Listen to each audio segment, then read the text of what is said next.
In the last video, we built the Gantt chart and the S-curve for a DPWH road construction project.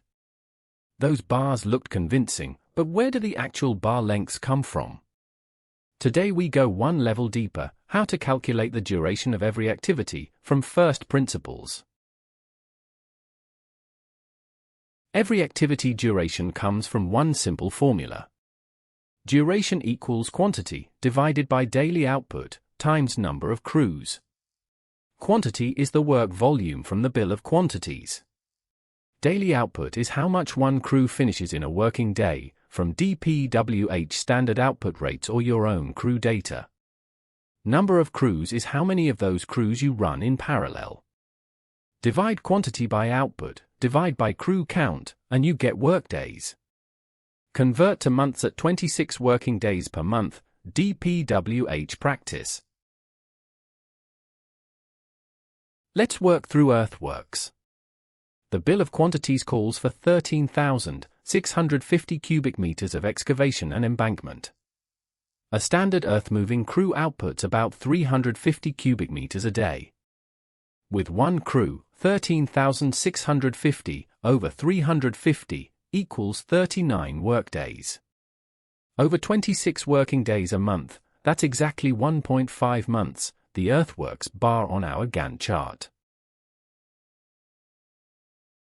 Now the big one, PCCP concrete paving, 45% of the contract, the activity that governs the whole schedule. Quantity, 6,700 square meters of pavement slab. A single paving train places approximately 103 square meters a day. Divide 6,700 over 103 is about 65 work days, 2.5 months. Because paving carries the largest weight and the longest duration, it's the critical activity. Any delay here delays the whole project. Run the same formula for every activity. Mobilization and demobilization, lump sum, half a month each. Clearing and grubbing, 20,800 square meters at 800 a day, 1 month. Aggregate subbase, 2,340 cubic meters at 60 a day, 1.5 months. Drainage and slope protection, 780 linear meters at 10 a day, 3 months, the longest single item.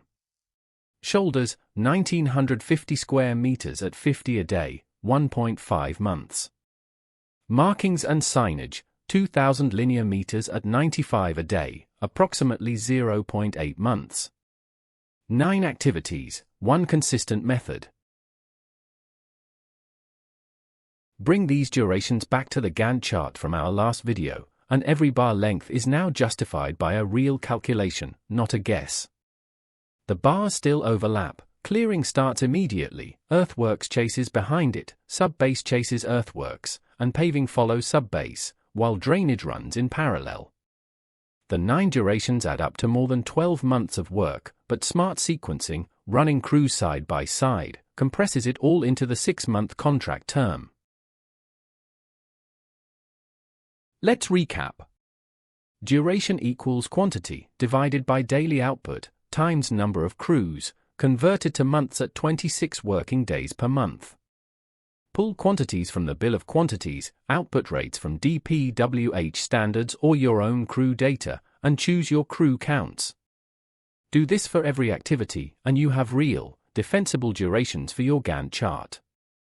For how those bars become weights and the S-curve, check out the previous video.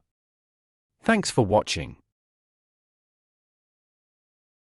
Before you go, follow RHC Engineering and RHCES on YouTube and Facebook, and find more resources on our websites, shown here on screen. See you in the next video.